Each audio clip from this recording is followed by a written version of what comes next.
This black woodpecker, as we were walking along the track, was working this hole here, and as you can see there's another one directly below.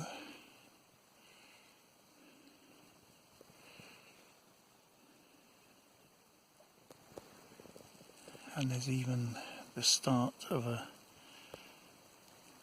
third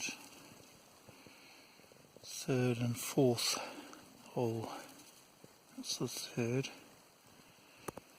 fourth directly below it, and you can see on the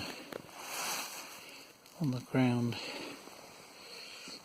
pieces of wood and bits of bark below, and the woodpecker flew in this direction up the hill